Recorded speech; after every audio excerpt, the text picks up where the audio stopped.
Hello दोस्तों, स्वागत है आपका एक बार फिर से मेरे इस चैनल ज्ञान अपरंपार पर।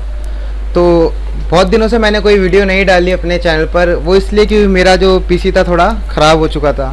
तो फाइनली आज वो ठीक हो चुका है। तो चलिए आज हम एक टॉपिक पे बात करते हैं, टैली में लेज़र क्रिएशन। लेज़र को टैली में कैसे क्रिएट किया जाता है। तो चलिए वीडियो को शुरू करते हैं। तो सबसे पहले हम टैली को यहाँ पे स्टार्ट कर लेते हैं।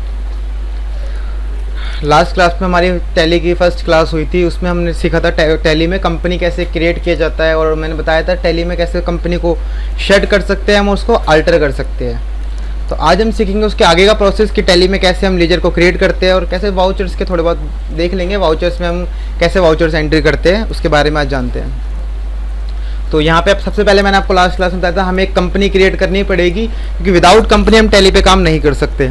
जब तक हम कोई कंपनी नहीं बनाएंगे टैली पे कोई भी काम नहीं होगा। तो सबसे पहले हम यहाँ पे क्रिएट कंपनी में जाते हैं और यहाँ पे कंपनी बना लेते हैं। तो मैंने एक कंपनी बनाई यहाँ पे अक्षय प्राइवेट लिमिटेड। मैंने कंपनी का नाम दे दिया। यहाँ पे मैं एक एड्रेस डाल देता हूँ इसका। देन यहाँ पे मैं इसका स्टेट डाल देता हूँ दिल्ली, पिन कोड, और चाहो तो बाकी आप फील्ड इसको फिल कर सकते हो, बट अभी मैं प्रैक्टिस मोड में आपको बता रहा हूँ तो इसको स्किप करता हूँ। यहाँ पे आपका फाइनेंशियल आ गया। 1 अप्रैल से मैंने आपको लास्ट क्लास में बताया था फाइनेंशियल क्या होता है, 1 अप्रैल टू 31 मार्च। और बुक्स बिगिनिंग मैंने आपको बताया था कि आपने जो अपनी बुक्स है वो कब से स्टार्ट की है, तो ये आपका बुक्स बिगिनिंग होता है। तो चलिए आगे शुरू करते हैं इसको। तो करेंसी सिंबल, और मैं इसको एंटर करूँगा, लास्ट में आके इसको सेव कर सकता हूँ। अच्छा, मैंने एक चीज़ और बतानी थी आपको, हमको कुछ जब भी हम इसको एक्सेप्ट कराना चाहते हैं तो हम या तो इसको एंटर करते रहेंगे और लास्ट में आके एक्सेप्ट करा सकते हैं, या फिर हम कहीं पर भी कीबोर्ड में कंट्रोल के साथ ए प्रेस करेंगे। जी हाँ, जैसे हम कंट्रोल के साथ ए प्रेस करेंगे ऑटोमेटिकली एक्सेप्ट हो जाएगा। तो देखिए मैंने कंट्रोल ए दबाया और ये हमारे यहाँ पे एक्सेप्ट हो गया है। अब यहाँ पे मैंने आपको बताया था कुछ हमारे फीचर्स होते हैं टैली के अंदर, उन फीचर्स पे हम टैली पे काम करते हैं। तो जैसे कि अकाउंटिंग फीचर्स हैं, यहाँ पे हमारा सबसे पहले आ रहा है मेंटेनेंस अकाउंट। तो अभी मैं इसके बारे में आपको 1 बाय 1 बताऊंगा अलग अलग टॉपिक्स में। अभी फिलहाल हम लेजर क्रिएशन पे बात करते हैं। तो चलिए यहाँ पे मैं इसको कंट्रोल ए से डायरेक्टली मैं इसको एक्सेप्ट करवा देता हूँ। कंट्रोल ए मैंने प्रेस किया और ये हमारा एक्सेप्ट हो गया। तो यहाँ पे हमारी कंपनी क्रिएट हो चुकी है अक्षय प्राइवेट लिमिटेड के नाम से। तो चलिए अभी हम सीखते हैं इस कंपनी में कैसे हम लेजर्स को क्रिएट किया जाता है। अच्छा, लेजर्स आपका होता क्या है, हम लेजर्स को क्यों यूज़ करते हैं, मैं आपको इस बारे में एक बार बता देता हूँ। जब भी हम किसी कंपनी में, किसी टैली में कोई कंपनी क्रिएट करते हैं तो उसके बाद हमें कुछ एंट्रीज, वाउचर्स एंट्रीज करनी होती है। अच्छा, वाउचर इसमें ऑटोमेटिकली बने होते हैं। मैं आपको दिखा देता हूँ टैली में एक बार जाके। यहाँ पे ऑल्टर में आते हैं हम, यहाँ आप देख सकते हैं वाउचर टाइप जो आ रहा है आपका। तो यहाँ आप देख सकते हैं आपके सारे वाउचर्स यहाँ ऑटोमेटिकली लगभग क्रिएट हो चुके हैं। अब नया वाउचर भी क्रिएट कर सकते हैं, बट ऑलमोस्ट सारे यहाँ पे वाउचर आपके यहाँ पे आपको शो हो रहे हैं। तो मैं इन वाउचर के बारे में आपको नेक्स्ट क्लास में बताऊँगा। फिलहाल हम लेजर के बारे में बात कर लेते हैं। तो लेजर बेसिकली क्या होता है, इन वाउचर्स में जब हम कुछ एंट्री करते हैं तो जिस पर्टिकुलर एंट्री को करने के लिए हमें एक यहाँ पे लेजर या एक अकाउंट क्रिएट करना पड़ता है, उसे हम लेजर कहते हैं। जिसमें हमारा कोई भी एक्सपेंस हो सकता है, कोई भी इनकम्स हो सकती है, हमारा सेल परचेज कुछ भी हो सकता है, हमारे डेटर्स और क्रेडिटर्स भी हो सकते हैं, या फिर कोई लोन अकाउंट भी हमारा बन सकता है। तो बेसिकली लेजर्स हमारा तब काम आता है जब भी हमें कोई एंट्री करनी होती है और किसी पर्टिकुलर एक्सपेंस के लिए, इनकम के लिए, हमें सेल परचेज के लिए हमें कोई एंट्री करनी होती है, तो हम लेजर का यहाँ पे यूज़ करते हैं। तो ऑलरेडी हमारे पास देखते हैं यहाँ पे कुछ लेजर्स बने पड़े हैं, यहाँ पे कैश अकाउंट का और प्रॉफिट एंड लॉस अकाउंट का। तो जो भी हमारा हिसाब किताब, जैसे कि अगर कैश का हिसाब होगा सारा आपको कैश के लेजर में शो होगा, और भी आप लेजर बनाओगे, अगर सेल का लेजर बनाओगे तो सेल का हिसाब आपको सेल के लेजर में शो होगा, और एक्सपेंस कोई बनाते हो लाइक सैलरी या रेंट तो उसका आपको सारा उसके लेजर में शो होगा। तो यहाँ पे भी दो ऑलरेडी हमारे क्रिएट होते हैं, इन दो को हमें क्रिएट नहीं करना होता। पहला हमारा कैश और दूसरा हमारा प्रॉफिट एंड लॉस। तो चलिए हम कुछ लेजर्स यहाँ पे क्रिएट करके देख लेते हैं। क्रिएट करने के लिए आप क्रिएट में जाइए, यहाँ पे गेटवे ऑफ टैली के अंदर, और यहाँ पे आप लेजर में जाइए, यहाँ पे लेजर आप क्रिएट कीजिए और यहाँ पे आप लेजर का नाम डाल सकते हैं। तो चलिए हम सबसे पहले यहाँ पे एक बनाते हैं कैपिटल अकाउंट। तो मैंने यहाँ पे बनाया एक अक्षय कैपिटल अकाउंट। अच्छा, कैपिटल अकाउंट आपका क्या होता है मैं आपको एक बार ये बता देता हूँ। जब भी आप कोई बिजनेस स्टार्ट करते हैं, जब भी आप कोई कंपनी स्टार्ट करते हैं, तो बिजनेस स्टार्ट करने के बाद उसमें जो आप फंड लगाते हैं, उससे पहले जो इन्वेस्टमेंट करते हैं वही आपकी कैपिटल होती है। बिजनेस को स्टार्ट करने के लिए जो भी आप इन्वेस्टमेंट करते हैं बिजनेस के लिए, वही आपकी कैपिटल होती है।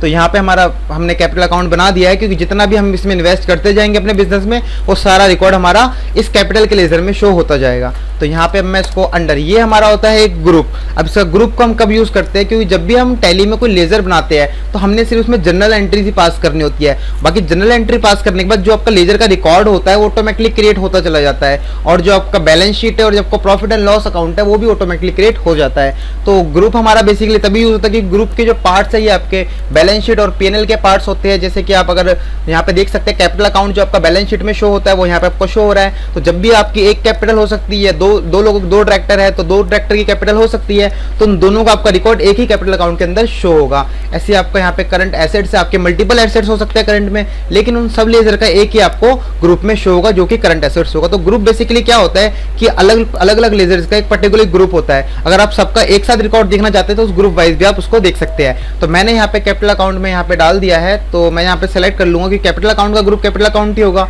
तो यहाँ पे आपने सेलेक्ट कर लेना है कैपिटल अकाउंट। तो यहाँ पे अगर सी भी यहाँ पे लिखेंगे, सी टाइप करेंगे तो भी आपको यहाँ पे कैपिटल अकाउंट आ जाएगा, वरना आप सर्च भी कर सकते हो। मैंने टाइप करा CAP तो देख सकते हैं यहाँ पे आ गया है कैपिटल अकाउंट। इसको हमने सेलेक्ट किया। देन यहाँ पे आपका कुछ मेलिंग डिटेल्स, बेसिक डिटेल्स होती है, या फिल करना चाहो तो कर सकते हो, बाकी इनकी इतनी जरूरत नहीं होती है। तो यहाँ पे ऑलरेडी मेरी फील आ रही है कि कंपनी में मैंने फिल की थी अपनी डिटेल्स, तो वही डिटेल्स आपको यहाँ पे शो होगी। बाकी आप बेसिकली डिटेल्स यहाँ पे डाल सकते हैं।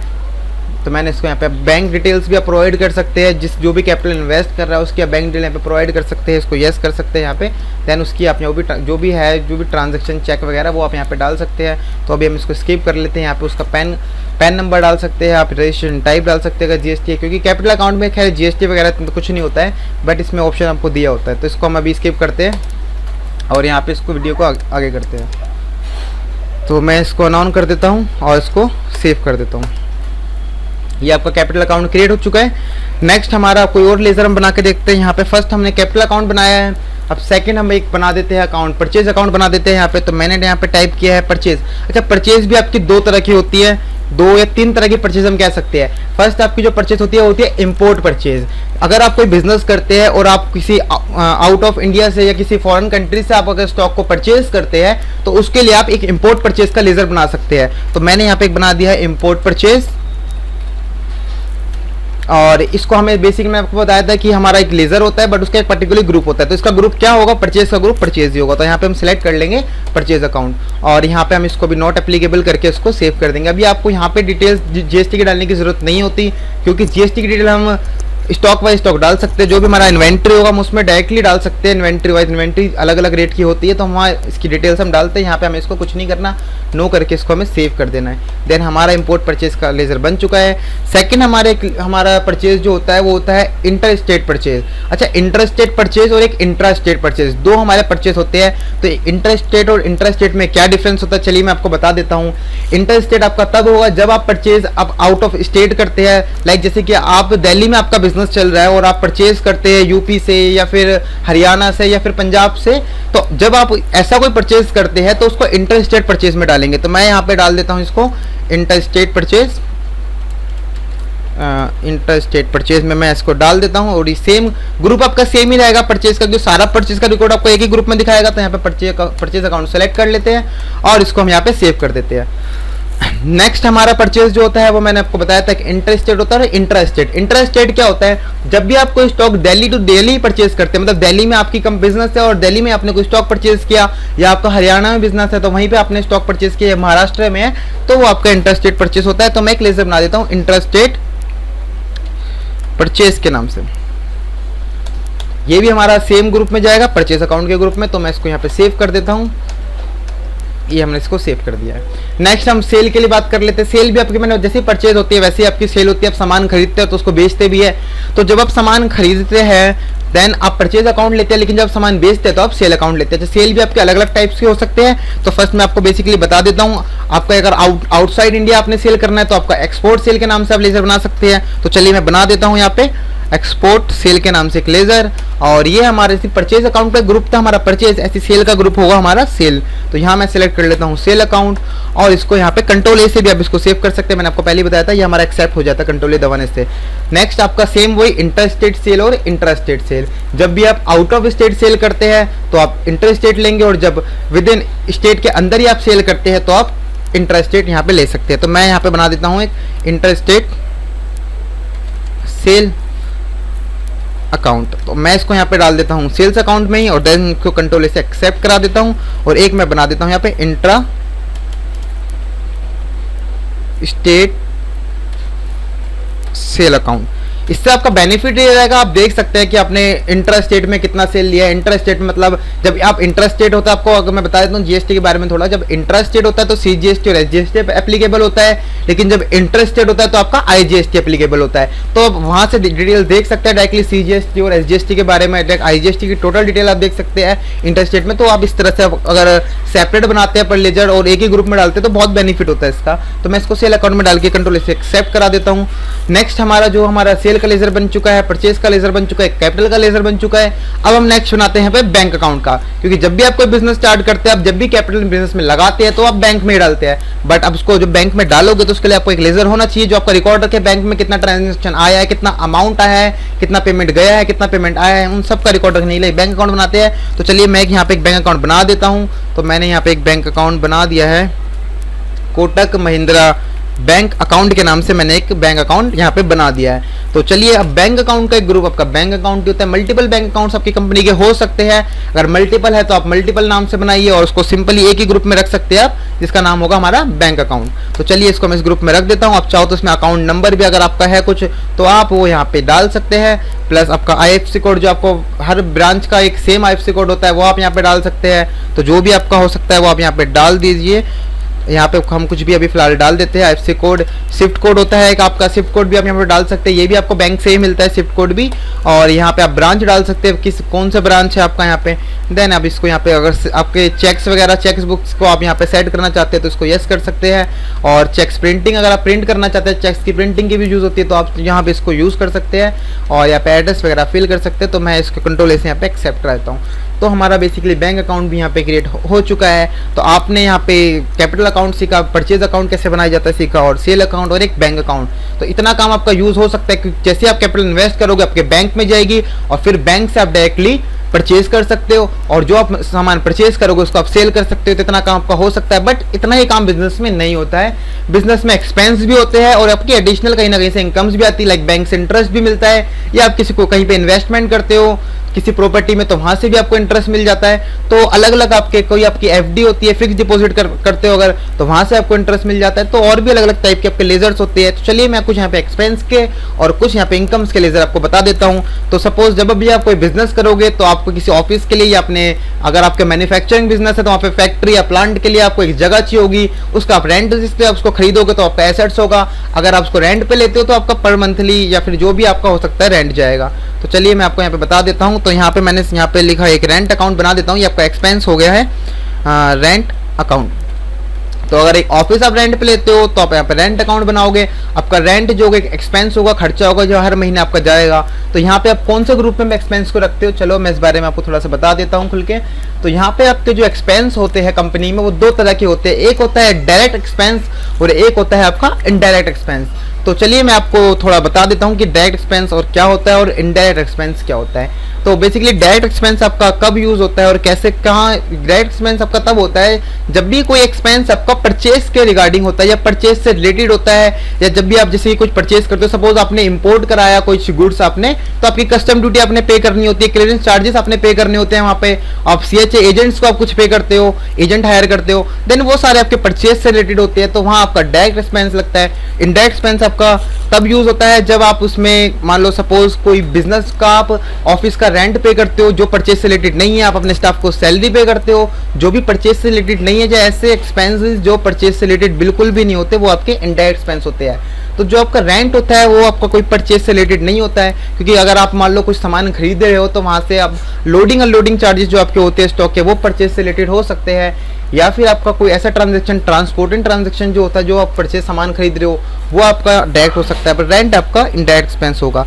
तो चलिए मैं यहाँ पे इनडायरेक्ट एक्सपेंस को सिलेक्ट कर लेता हूँ। मैं आशा करता हूँ आपको समझ आ गया डायरेक्ट एक्सपेंस क्या होता है और इनडायरेक्ट एक्सपेंस क्या होता है। तो यहाँ हम इसको कंट्रोल से सेव कर देते हैं। तो यहाँ हमने एक रेंट बनाया, एक्चुअली स्टाफ की सैलरी के लिए हम बना देते हैं यहाँ पे सैलरी अकाउंट, और इसको मैं यहाँ पे इसको सेम सैलरी भी आपका कोई परचेज से रिलेटेड नहीं है तो इसको भी मैं यहाँ पे इनडायरेक्ट एक्सपेंस में डाल देता हूँ और इसको सेव कर देता हूँ। नेक्स्ट हमारा यहाँ पे मैं आपको बता देता हूँ कि हमने एक रेंट बनाया एक सैलरी बनाया, ये दोनों हमारे एक्सपेंस होते हैं। तो चलिए एक दो एक्सपेंस और देख लेते हैं। जैसे कि आप कोई बिजनेस करते हैं तो देन टेलीफोन एक्सपेंसेस भी आपका होता है, तो एक बना देता हूँ यहाँ पे मैं टेलीफोन एंड इंटरनेट एक्सपेंसेस। के नाम से, तो ये भी आपका एक एक्सपेंस है, ये भी आपका इनडायरेक्ट एक्सपेंस होगा। इसको भी मैं सेव कर लेता हूँ। कुछ डायरेक्ट एक्सपेंस के बारे में बता देता हूँ, जैसे कि आपने एक डायरेक्ट में बनाया पे कस्टम ड्यूटी, जो आप पे करते हो इंपोर्ट के केस में, तो यहाँ पे मैंने बनाया कस्टम ड्यूटी, और इसको मैंने कहाँ पे रखना है कस्टम ड्यूटी को, यहाँ मैंने लेना है डायरेक्ट एक्सपेंस, और इसको मैं यहाँ पे सेव कर देता हूँ। तो इस तरह से आप बना सकते हैं। यहाँ पे आपका कस्टम ड्यूटी हो चुका है। नेक्स्ट आप कोई डायरेक्ट एक्सपेंस बना सकते हैं, जैसे कि मैं यहाँ पे एक बना देता हूँ वेजेस। अब क्योंकि वेजेस क्या होता है, बोलोगे वेजेस कैसे डायरेक्ट एक्सपेंस हो सकता है, वेजेस डायरेक्ट एक्सपेंस ही होता है, क्योंकि वेजेस जो होता है वो परचेज प्लांट में ही काम करते हैं, और वो परचेज से रिलेटेड ही काम करते हैं सारे वेजेस। तो वो आप जब आप परचेज, जब भी आप कुछ सामान बनाते हो, मैन्युफैक्चरिंग करते हो, तो भी वो आपका डायरेक्ट एक्सपेंस ही कहलाएगा। तो यहाँ पे मैं इसको डायरेक्ट एक्सपेंस ले लेता हूँ, देन इसको सेव कर देता हूँ। तो ये आप कहते हैं कुछ डायरेक्ट और इनडायरेक्ट एक्सपेंसेस। चलिए अब थोड़े इनकम्स के बारे में बात कर लेते हैं। तो फर्स्ट ऑफ ऑल आपकी ज़्यादातर इनकम जो होती है वो हमारी इनडायरेक्टली होती है, डायरेक्ट इनकम हमारी कम होती है, क्योंकि डायरेक्ट इनकम आपकी तब होती है जो आप, जैसे कि सपोज आपने सर्विसिंग, कुछ सर्विस दे रहे हो आप अपने बिजनेस से अलग, तो आप सर्विसिंग को आप डायरेक्ट इनकम बता सकते हो कि आपकी सर्विसिंग है, क्योंकि वो आप सेल, आपको सेल दिखा रहे हो। बट इनडायरेक्ट इनकम आपकी तब दिखाई जाएगी जब कोई इनडायरेक्टली आपको कोई इनकम होती है, जैसे कि बैंक से इंटरेस्ट मिलता है। तो यहाँ पे मैं डाल देता हूँ बैंक से इंटरेस्ट, तो ये हमारी होती है इनडायरेक्ट इनकम। तो इसको हम यहाँ पे सिलेक्ट कर लेते हैं इनडायरेक्ट इनकम, और इसको यहाँ पे कंट्रोल ए से सेव कर देते हैं। तो ये आपके कुछ डायरेक्ट और इनडायरेक्ट इनकम्स एंड एक्सपेंसेस थे। तो चलिए कुछ लेजर्स के बारे में आपको और बता देता हूँ मैं। हमारा सेल का बन गया, परचेज का बन गया, कुछ डायरेक्ट इनकम्स हो गए, कुछ इनडायरेक्ट हो गए हैं। तो कुछ लेजर्स आप और बना सकते हैं, जैसे कि आप जब भी बिजनेस स्टार्ट करते हैं तो आप कुछ एसेट्स खरीदते हैं बिजनेस के लिए। तो जैसे आपने कोई बिल्डिंग खरीद ली या फिर कोई प्लांट खरीदा, तो प्लांट खरीदने के लिए मैं एक बना देता हूँ। जब भी आप कोई बिजनेस फैक्ट्री लगाते हैं तो वहाँ पे आपका प्लांट, एक फैक्ट्री की ज़मीन प्लस उसमें जो मशीनें लगाते हैं वो मशीनें, तो इसको हम नाम दे सकते हैं प्लांट एंड मशीनरीज। तो मैं यहाँ पे एक लेजर बनाता हूँ प्लांट एंड मशीनरी के नाम से, प्लांट एंड मशीनरी अकाउंट। तो ये आपको एक लेजर है प्लांट एंड मशीनरी का, इसको हम यहाँ पे डालेंगे फिक्स एसेट्स में। अच्छा, एसेट्स भी आपके दो टाइप्स के होते हैं बिजनेस में, एक होता है फिक्स एसेट्स और एक होता है करंट एसेट्स। तो इनके बारे में आपको थोड़ा थोड़ा बता देता हूँ कि फिक्स एसेट्स क्या होता है और करंट एसेट्स क्या होता है। तो फिक्स एसेट्स आपके दो टाइप्स के होते हैं, एक होता है टेंजिबल एसेट्स और एक होता है इंटेंजिबल एसेट्स। इसके बारे में हम बाद में डिस्कस करेंगे कि कैसे हम इसके लिए अलग ग्रुप बना सकते हैं, क्योंकि ऐसा हो सकता है कि आपका कोई फिक्स एसेट्स है और वो टेंजिबल है तो वो फिक्स लेकिन टेंजिबल है, तो आप टेंजिबल का भी ग्रुप बना सकते हैं, देन इंटेंजिबल का भी ग्रुप बना सकते हैं। इसके लिए कोई दो लेजर नहीं बनाओगे आप, टेंजिबल इंटेंजिबल, इनके ग्रुप बनाओगे आप। तो मैं आपको सिखाऊंगा कि एक ग्रुप के अंदर कैसे दूसरे ग्रुप को हम डालते हैं, वो नेक्स्ट क्लास में हम सीखेंगे। फिलहाल के लिए हम इसको फिक्स एसेट्स में डाल देते हैं। तो यहाँ पे मैंने फिक्स एसेट्स लिया है। तो फिक्स एसेट्स आपका वो होता है जो आपके बिजनेस में मोर देन 1 ईयर, एक साल से ज्यादा आपके बिजनेस में जो चलता है, जो उसकी लाइफ टाइम जो होती है 1 साल से ज्यादा होती है, वो आपका फिक्स एसेट्स होता है। करंट एसेट्स आपके वो होते हैं जो आपके लेस देन 1 ईयर होते हैं, जिनकी लाइफ जो टाइम होता है वो 1 साल से कम होता है, या 1 साल से कम में ही वो या तो कैश में कन्वर्ट हो जाते हैं। तो यहाँ हम इसको यहाँ पे सेलेक्ट सेव कर लेते हैं। आपका प्लांट एंड मशीनरी कंट्रोल ए से मैंने इसको सेव कर लिया है।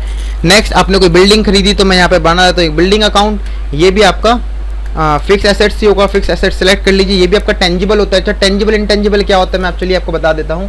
टेंजिबल वो होता है जिसको हम देख सकते हैं और छू सकते हैं, ऐसी कोई भी एसेट्स या संपत्ति जिसको हम देख सकते हैं और टच कर सकते हैं, जिसको फील कर सकते हैं, वो हमारा टेंजिबल एसेट्स होता है। इंटेंजिबल एसेट्स हमारा ऐसा कुछ होता है जिसको ना हम देख सकते हैं, जो फिजिकली नहीं होता है, बट वो भी हमारे एक एसेट्स होता है हमारी कंपनी के लिए। जैसे कि गुडविल होती है कंपनी की, वो एक एसेट्स होती है। अगर कंपनी को बेचते हो तो गुडविल के नाम से अगर बेचते हो या अपनी फ्रेंचाइजी देते हो किसी और कंपनी को, तो आप एक एसेट दे रहे हो अपना, देन वो भी आपका एक एसेट्स होता है। तो चलिए मैं यहाँ पे एक बना देता हूँ एक गुडविल के नाम से। तो ये भी खैर होता तो फिक्स एसेट्स ही है, बट ये इंटेंजिबल होता है। तो मैं आपको नेक्स्ट क्लास में बताऊंगा कि कैसे आप ग्रुप वाइज इसको बना सकते हो।